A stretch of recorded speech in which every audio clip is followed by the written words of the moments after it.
Who the hell gave you permission to look like that?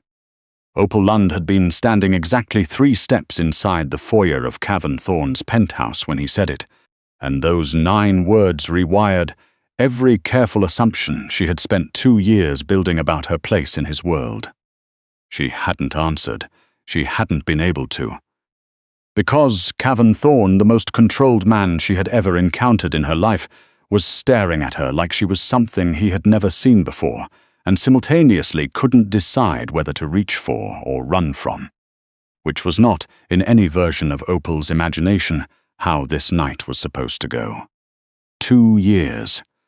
That was how long Opal had worked inside the private medical clinic embedded on the 4th floor of Thorne Development's downtown Boston headquarters.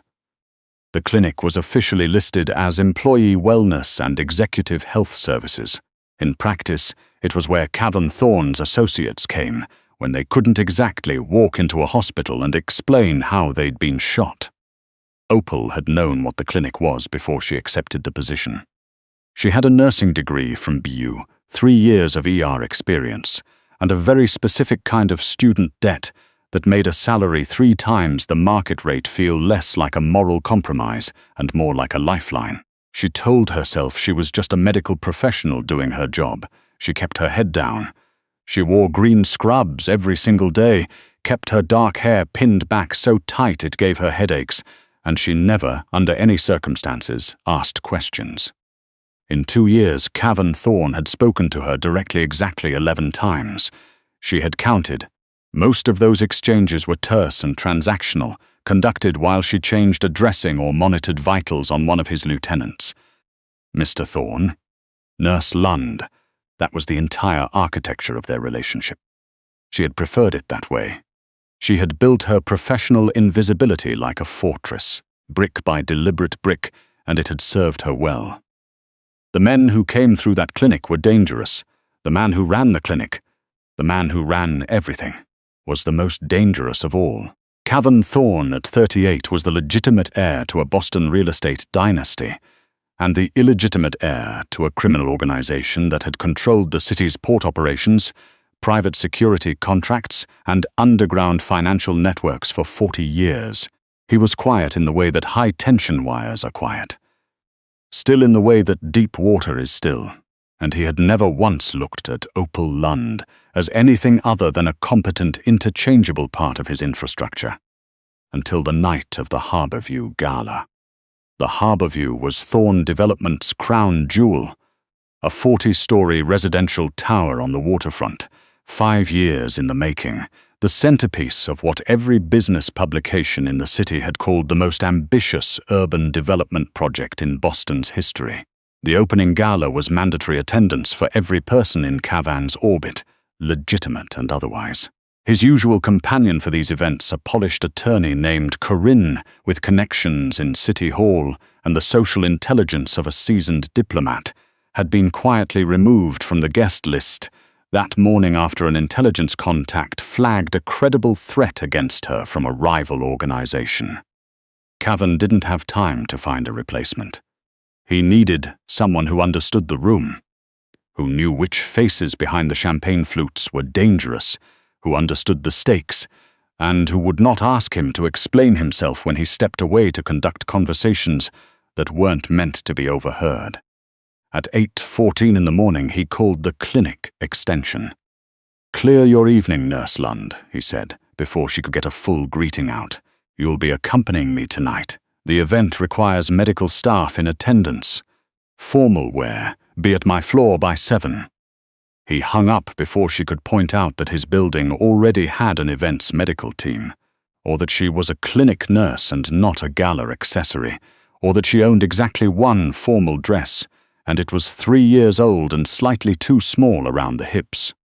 That last problem was why, 3 hours later, Opal was standing inside a changing room on Newbury Street, staring at herself in a mirror with the particular expression of a person confronting something they weren't prepared for. The racks had been overwhelming. Most of the dresses were either architectural nightmares or designed for women whose entire professional lives involved being looked at. Opal hadn't come this far by being looked at. She was reaching for a safe, structured black column dress when the shop assistant redirected her to a single hanger at the end of the rack. It was crimson, not red. Crimson, the specific deep shade of something between wine and blood, in a heavy silk charmeuse that caught the light like water moving. Long sleeves, high neck, completely conservative in construction. Opal put it on half to humor the assistant, and immediately understood that conservative construction was entirely beside the point. The silk was cut on a bias, and it followed the shape of her body with a quiet insistence that 2 years of scrubs had worked very hard to conceal. Her dark hair, which the assistant persuaded her to wear loose for once, fell in waves around her shoulders. She stared at her reflection for a long time. She bought the dress. At exactly 7 o'clock, the private elevator opened into Cavan's penthouse floor, and Opal stepped out into the kind of space that reminded you what real wealth actually looked like. Not loud, not gilded, but deeply, effortlessly expansive. Floor-to-ceiling windows framing the harbor at dusk, the city spread below like scattered embers against the darkening sky. Cavan was standing with his back to the elevator, a phone pressed to his ear, a glass of dark bourbon in his other hand. He was wearing a charcoal suit so precisely cut it looked like it had been built around him rather than tailored for him. Tell Patterson to move the shipment to secondary dock. If Serre's people are watching the North Terminal, they're not watching the river. He turned around as he said it, still talking, and the words stopped. Not slowed, stopped. Mid-sentence, mid-thought, the phone dropped half an inch from his ear, and Cavan Thorne went entirely still. Opal had watched him receive reports of violence and financial disaster with the same level affect. In 2 years, she had never seen him at a loss. The silence stretched out, long enough to become its own kind of presence in the room. "Who the hell gave you permission to look like that?" he said finally. Heat climbed the back of her neck. "You said formal wear, Mr. Thorne. I can change if—" "Don't." He ended the call without looking at the phone and set it on the sideboard beside his bourbon.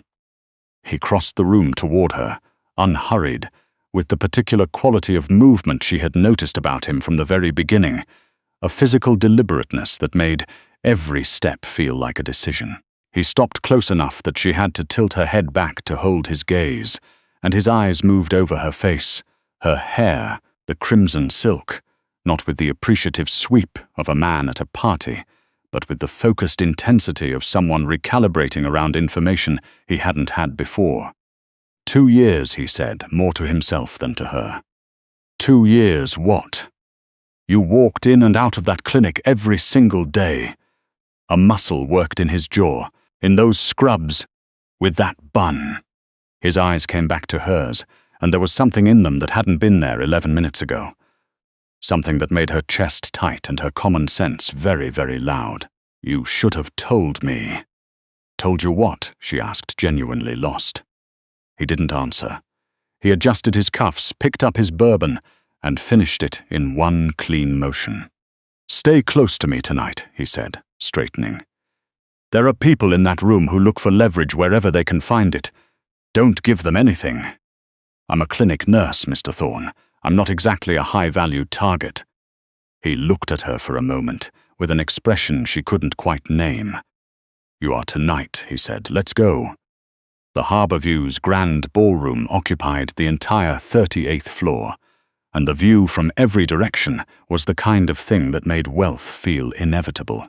500 people in formal wear, a string quartet, enough champagne to float a small vessel, and underneath all of it, the precise, practiced tension of a room full of people who trusted each other exactly as far as they had calculated the cost of betrayal. Opal had done her research before the car arrived. She knew the faces. She knew who owed Cavan and who resented owing him. She knew who was charming because they needed something, and who had simply been doing it long enough to forget they were performing. Working in the clinic had trained her to read people quickly and in low light, and what she read tonight was a room operating at very high pressure beneath a flawlessly maintained surface. Cavan hadn't let go of her since they stepped out of the car. His hand rested at the small of her back, present, constant, warm through the thin silk, and she was acutely, embarrassingly aware of every point of contact. He moved them through the room with the ease of a man who owned it, because he literally did, and every person they passed shifted slightly to acknowledge him. Some with deference, some with something closer to fear, many with both. When a group near the East Terrace let their attention drift to Opal and linger a beat too long, Cavan repositioned himself between her and the group with a motion so smooth it looked incidental. It wasn't. "You're tense," he said, leaning in slightly to hand her a glass of champagne. "Drink this. Look like you belong here." "I'm not tense. I'm reading the room." Something shifted in his expression. "What's your read?" The man in the navy tuxedo near the bar has touched his left jacket pocket every time he finishes a conversation. He's either waiting for a message or carrying something he's nervous about. The woman in gold near the quartet knows everyone here, but is actively not looking at Langford and his wife, which means whatever happened between them is recent enough to still sting, and the two men by the north window haven't looked at the view once. She paused, took a measured sip. They're not here for the architecture. Cavan looked at her with the expression of a man adding a column of numbers and arriving at a total he hadn't anticipated. 11 times, he said quietly. "I'm sorry. That's how many times I've spoken to you in 2 years." A pause. "I owe you an apology for that." Before Opal could process what he'd just said, a voice cut through the music from somewhere to her left.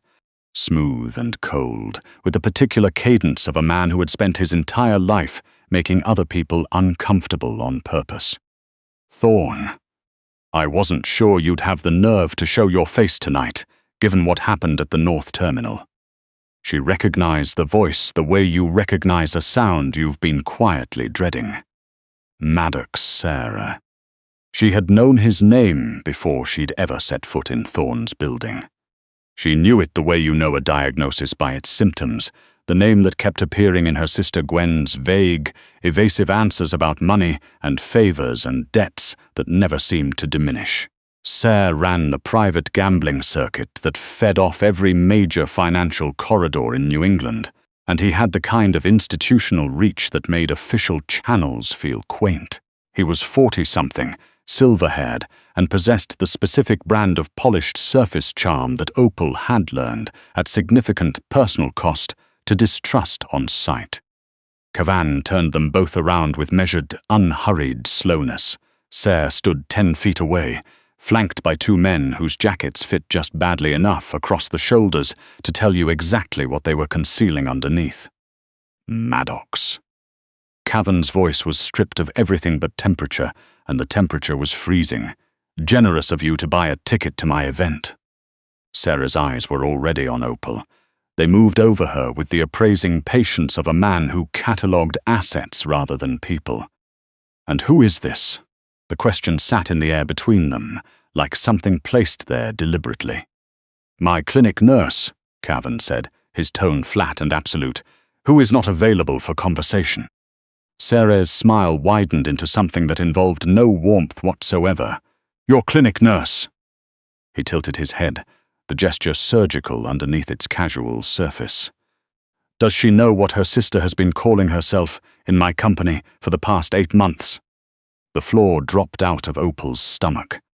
"Because I've been wondering," Serre continued, eyes fixed on Opal now, "whether Nurse Lund has been passing information to her sister out of professional carelessness or out of something more deliberate. Either way, the details that have been reaching me from your clinic have been genuinely useful, Thorne. Patient schedules, recovery timelines, which of your men are currently out of commission, and for how long." He let every syllable land with the care of someone who had rehearsed this moment. "You might want to revisit your hiring standards." The silence that followed had physical weight. Opal could not breathe. Not because Serre was lying, because he was half right, and the half he was wrong about was the only part that mattered. Cavan's hand, which had been steady and warm at the small of her back for the past hour, went very still. He turned his head and looked at her, and she knew that look. She had seen it in the clinic when a story from one of his men didn't hold together under the pressure of a second question. It was the look of a man removing every assumption and beginning again from nothing. "Is there something you want to tell me?" His voice was quiet and entirely without inflection, which was somehow worse than anything louder. Before she could answer, Serre reached out and closed a hand around her wrist. He didn't complete the grip. Cavan moved with a speed that was startling from a man who typically moved like he had all the time in the world. His hand locked around Serre's forearm with a force that made the older man inhale sharply, and he leveraged that grip to push him backward into the nearest pillar. A tray of crystal flutes on a stand nearby wobbled violently and crashed, glass erupting across the marble floor in every direction. The string quartet stopped mid-phrase. 500 people went silent in a single collective breath. Cavan held Serre against the pillar by his forearm. His body angled to block the view from most of the room. His voice pitched low enough that only Serre could hear every word. "The last man who touched something that belonged to me spent the remainder of his evening zip-tied in a waterfront building with no lights and no company. I'm in an excellent mood tonight."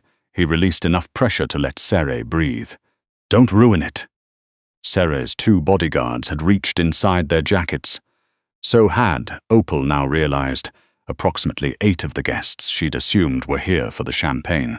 They materialized with quiet efficiency, positioning themselves with the coordinated precision of people who had run this specific calculation many times before. Serre looked at the arithmetic and made the intelligent decision. Cavan released him, straightened his own cuff with one smooth motion. He said pleasantly and turned his back on Maddox Serre in the way that powerful men turn their backs on problems they've already solved. He took Opal's arm, not hard, but with the particular grip of a man containing something that very much wanted to move, and walked them both through the heavy oak doors at the far end of the ballroom, into a private corridor lined with coat racks and the dim, cedar-scented quiet of a space meant for other people's secrets. He locked the door behind them. The corridor was narrow and dim, and Opal's pulse was hammering against her ribs with the specific urgency of a woman standing in a very small space with a very dangerous man who had just heard something about her that required an immediate accounting. "Talk," Cavan said. He wasn't looking at her, back to the door, arms crossed, jaw set. "My sister, Gwen." Opal's voice came out steadier than she deserved. "She called me 14 months ago and told me she was in debt to Serre's organization. She said if I didn't help her, they would collect it another way. All she needed, she said, was access. Names, schedules, just enough to show Serre she was cooperating so he'd give her time." "And did you cooperate?"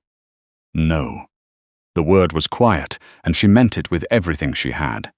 "I told her I wouldn't. I told her if she was in that much trouble, she needed to handle it honestly or come to me for money, and I would find a way. But I would not take anything from your clinic. Not a single name. Not a schedule. Nothing." She held his gaze. "I know what this looks like. I know I should have come to you the moment she called. But she's my sister, and I thought I could protect her without anyone finding out." The silence stretched longer than was comfortable. "Why?" Cavan asked. Something beneath his voice had shifted, still contained, but no longer quite as cold as it had been 30 seconds ago. "You refused her, you said no. Why protect her secret at that point? Why not come to me?" Opal looked at him. At the jaw that had been set in hard angles all evening, at the hands that had moved with terrifying swiftness to protect her 20 minutes before he even knew whether she deserved it. "Because I was afraid you'd hurt her," she said. "And because the longer I worked here, the more I understood what you were building and why, and I couldn't be the person who gave someone a weapon to use against it. Not for her, not for anyone." Cavan looked at her for a very long moment. Something moved behind his eyes, complicated, quiet, the expression of a man adjusting his understanding of a situation he thought he had fully mapped. "You protected my operation," he said slowly, "from your own sister, while she was actively working against it." "Yes." "Why?" There was no longer any point in anything less than the truth. She had learned, working in that clinic, that the men who came through it and the man who ran it could always tell when they were being managed. "Because I think you're protecting something real," Opal said. "I know what I'm supposed to think about what you do. I've seen the worst of it on my treatment table, and I haven't looked away from it. But I've also watched you redirect a 19-year-old kid out of this life entirely, and fund his trade program out of your own money without telling anyone. I've seen you restructure a peer operation to preserve 20 families' livelihoods when you didn't have to. I know what the actual balance sheet looks like, and I couldn't hand Serre a weapon to use against that." Silence. "I know that doesn't excuse what I didn't tell you," she added, "and I understand if it changes my position here." "It changes your position here," Cavan said. He pushed off the door and crossed to her in 2 slow, deliberate steps. Significantly, he paused. "Tell me where Gwen is staying." The extraction team left at midnight. Opal watched the operation through a live feed on Cavan's encrypted tablet in the back of an armored car en route to his secondary office, a converted chandler's warehouse at the harbor's edge, the kind of building that didn't appear on any map that mattered. She watched 3 of his people move through the brownstone in Charlestown, where Gwen had told her, 14 months ago, that she was staying temporarily while she sorted out the trouble she was in. She watched them clear the building room by room. She told herself she was prepared for whatever came next. "Team leader, we have a complication," said the voice on the comms. Cavan's eyes didn't move from the tablet. "Define it." "The target isn't being kept here." A pause waited with something the team leader was clearly choosing his words around. "She's running the place." The feed flipped to helmet camera. Opal stared at the image. Gwen was sitting behind a wide oak desk in a room that had been organized with professional precision. 3 encrypted drives, an open ledger, a wall-mounted map of the waterfront marked with handwritten notations in a code Opal didn't recognize, but Cavan clearly did, because she felt his stillness change beside her into something different and absolute. Gwen's hair was done. She was wearing a blazer. When the door opened, her first instinct wasn't to cover the documents in front of her. It was to reach for her phone, which told Opal everything she needed to know about the instincts her sister had spent the past several years carefully developing. The ledgers on the desk had Thorne development shipping codes on the covers. Codes that required prolonged, organized, deliberate access to compile. Gwen was not a victim of Serre's operation. She was inside it. Had been, Opal now began to understand with a nauseating, rolling certainty, long before she'd called her sister with a story about debts and desperation and no other options. They brought Gwen to the warehouse 40 minutes later. She was calm in the particular way of someone who had rehearsed for the possibility of being found, not surprised, just quietly recalibrating. When she saw Opal standing at the far end of the warehouse floor, something moved across her face. Not guilt, something more complicated than guilt. Something that looked almost like relief, which was somehow the worst thing of all. "I need you to understand," Gwen started. "I understand," Opal said. It came out very quiet. That was the thing about a betrayal this size she was discovering. It didn't arrive with screaming. It arrived with a terrible flat clarity, like the moment after a diagnosis when the doctor has finished speaking, and the room is exactly the same size it was 60 seconds ago, just differently shaped. "You placed me there," Opal said. "Not a question, my resume, my references. You helped me get that position because Serre needed someone inside the clinic who would never raise flags. Someone clean, someone with no record, someone who would read as exactly what she appeared to be." She looked at her sister's face and watched nothing there contradict her. "And you called me 14 months ago not because you were in trouble. You called me because I hadn't been producing anything useful, and Serre wanted to know if I needed persuading to get moving." Gwen's jaw was very tight. It wasn't like that in the beginning. In the beginning it was genuinely just a job. "Don't." Opal held up one hand. Her voice didn't waver. "Don't explain it to me. Don't manage me. I have spent 2 years watching professionals manage rooms full of dangerous people, and I will know. Cavan was standing several feet behind her and slightly to her left. He had said nothing since they entered the warehouse. His presence was enormous and entirely still, the way pressure is still right before something gives way. "Give me the word," he said, low, even a genuine question and not an ultimatum. Gwen's eyes moved to him, and for the first time all night the composure fractured. She looked, for one unguarded moment, genuinely afraid. "No," Opal said. Gwen exhaled. But not for her sake. Opal looked at Yates, the team leader, standing near the warehouse doors. "I want every account she had access to, every ledger, every contact, every file on those 3 drives. I want to know for what she moved, where it went, and how wide the exposure is." She turned back to Gwen. "And then I want her gone. Not hurt, not held, just gone, with nothing she built using his information. No money, no contacts, no cover. Let her start from the actual beginning and find out what she can build when she has to use her own name." Gwen stared at her across the concrete floor. "You were the only real thing I still had," Gwen said, and for a moment she sounded like herself.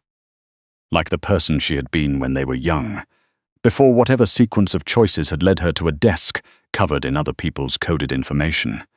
"And you're choosing him." "I'm choosing what's true," Opal said. "You made sure I don't know what's true about you anymore." She turned away. She didn't watch them lead Gwen out through the side doors. She looked at the harbor through the warehouse's single high window, the water black and depthless and wide, and she kept looking until she heard the doors close and the room went quiet around her. Cavan's footsteps crossed the concrete floor. He stopped at her shoulder and said nothing for a long moment, which she had learned, over 2 years and 11 conversations, was how he gave people space to finish something they needed to finish. "You're not going to fall apart," he said finally. "It wasn't a prediction, it was an observation." "No." "Good." A pause longer than the first. Then more quietly, "I'm sorry about your sister." Opal shook her head. "She made her choices over a long time. I couldn't see them clearly because I kept looking at who she used to be." She turned to face him. "I'm sorry I didn't come to you when she first called. You had a right to know." Cavan looked at her for a long moment. His expression was unreadable in the way that deep water is unreadable. You can see down a certain distance, and then you can't, but you understand without being told that it doesn't stop there. 11 conversations in 2 years, he said, and I managed to overlook the most perceptive person in my building. He reached out and rested one hand against the side of her face, a careful and deliberate gesture, his thumb brushing her cheekbone once. "That won't happen again." Opal's breath caught somewhere in the middle of her chest. "You're not my clinic nurse anymore," he said. "I know. You need to understand what that means. My world doesn't have a clean version of what comes next. I work in a clinic that patches up men who've been shot and never asks them to explain how," Opal said. "I have spent 2 years learning exactly what your world looks like from the inside. I chose to stay in it when I had every reason to leave." Something moved across his face, slow and warm and entirely at odds with the controlled coldness that had lived there for most of the night. "Then stay," he said, simply and finally, and like a door opening rather than closing. Outside the warehouse windows, Boston's harbor lay wide and dark, and full of things moving quietly beneath the surface. The city had no idea what had shifted inside that old building on the waterfront. It didn't need to. The people who mattered were already standing in the room. Opal Lund, who had spent 2 years constructing a careful, deliberate, brick-by-brick kind of invisibility, felt it dissolve around her in the dark. She had a feeling she wouldn't be needing it anymore.